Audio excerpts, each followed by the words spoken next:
السلام عليكم واهلا بكم. كنتمنى تكونوا بخير وعلى خير وبصحه جيده ان شاء الله. في فيديو جديد ووصفه جديده.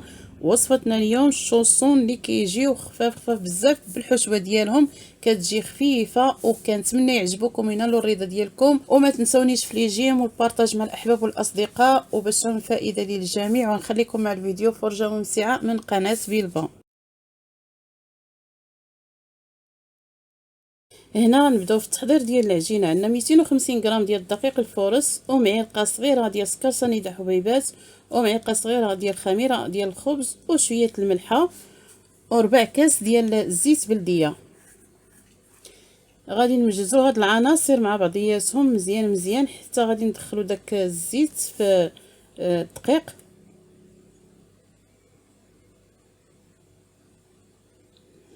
وهنا غادي نبداو نضيفو في كاس ديال الحليب، وسبق لينا الكاس ديال الحليب سبق لينا ودفيناه.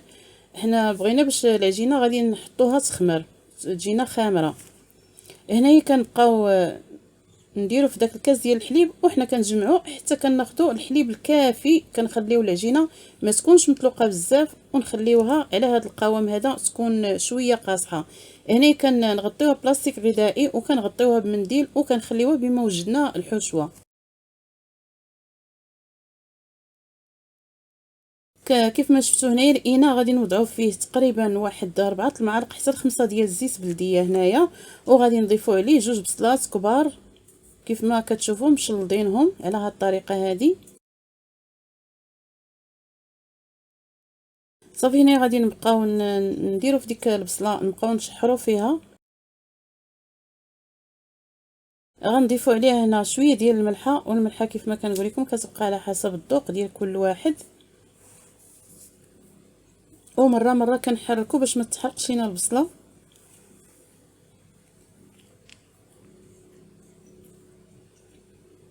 كيف ما شفتوا هنايا خليتها تقريبا واحد 5 ديال الدقائق، وانا مره كنحركها باش ما تحرقش لينا البصله. كنبقاو مره كنحركوها وكنغطيوها شويه، كندوزو 5 دقائق هنايا اللي خليناها. وغنضيفوا عليها هنايا 2 مطيشات اللي حكيناهم.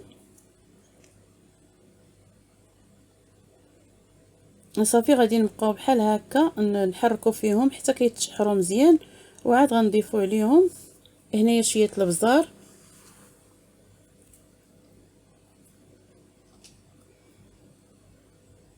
وغادي نبقاو نحركوا فيهم هنا حتى يتشحروا ويطلقوا ويتعسلوا مزيان، يكونوا معسلين، يكونوا شاربين ويكونوا عاقدين مع بعضياتهم.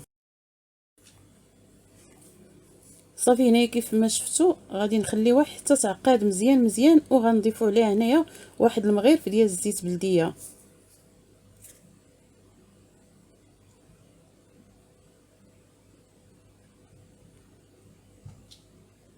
وغادي نضيفوا عليها شويه ديال المعدنوس،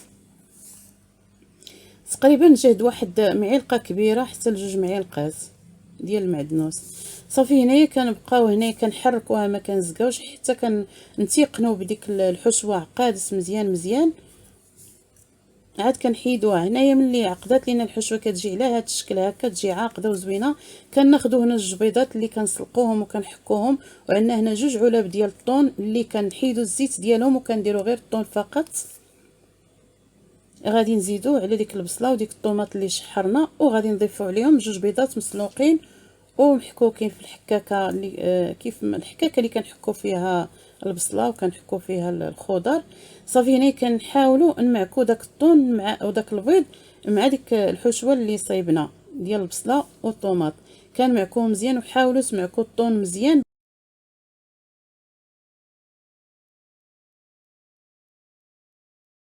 هنايا صافي كيف ما تشوفوا غناخذوا العجينه وغنحاولوا نطلقوها على هذا الشكل هذا. علاش قلت لكم تخليو العجينه شويه قاصحه، بان هاد الشونسون كيبغيو العجينه تكون قاصحه ما تكونش رطبه. صافي كنسرحوا العجينه، كنخليهم كنديروهم رقاق ما نخليهمش غلاظ. كنخليو لهم واحد السمك اللي كيكون مناسب لهم بحال هكا. كيف ما كتشوفوا كناخذوا واحد القطاع اللي غادي يكون بحال هذاك القطاع اللي شفتوا، وكنقطعوا به العجينه دوائر. وداكشي اللي كيبقى لنا في العجينه كنعقبوا نكوروه وكنديروه في بلاستيك حتى كيترخف، وكنعقبو عاوتاني كنطلقوه وكنقطعوه حتى كنكملو العجينه كامله. هنا كيف ما كتشوفوا كناخذوا دائره وكنعاودوها بالمدلك، كنطلقوها مزيان مزيان بالمدلك، وكنديروا السمنه ديك الحشوه على هاد الطريقه هذه، وكنضغطوا بالصبعان ديالنا وكنعاودوا بالفورشيط، باش كان ضروري ما تضغطوا عليها مزيان باش ملي يدخلوا للفران ما يطرطقوش ما تخرجش منهم الحشوه. هنا صافي كنمشيو على هاد الطريقه هذه بحال هكا. من الضروري كنعاودوا نرقوهم باش ما يجوناش غلاظ.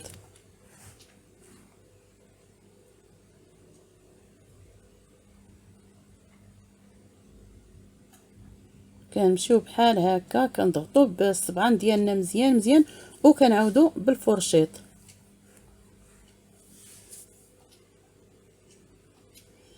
هنا كنمشيو على هاد الطريقه حتى كنكملوا العجينه ديالنا كلها مع ديك الحشوه اللي درنا.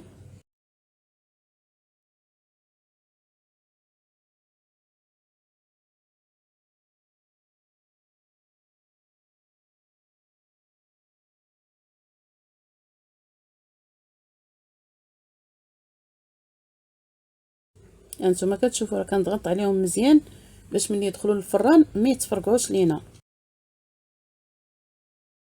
صافي هنا ملي كنكملوا كلشي كناخذ صفر ديال البيض وكنزيد عليه شويه ديال الخل وكندهنهم من الفوق، وملي كندخلهم للفران كنشعل عليهم الفران غير من التحت وكنقص الفران مزيان مزيان باش يطيبوا مزيان، ماشي غير نجهدوا عليهم الفران يتحمروا من الفوق يبقاو خضرين، تبقى العجينه خضره من الداخل. كنقصوا عليهم الفران حتى كيطيبوا من التحت وعاد كنشعلوا عليهم الفوق كيتحمروا.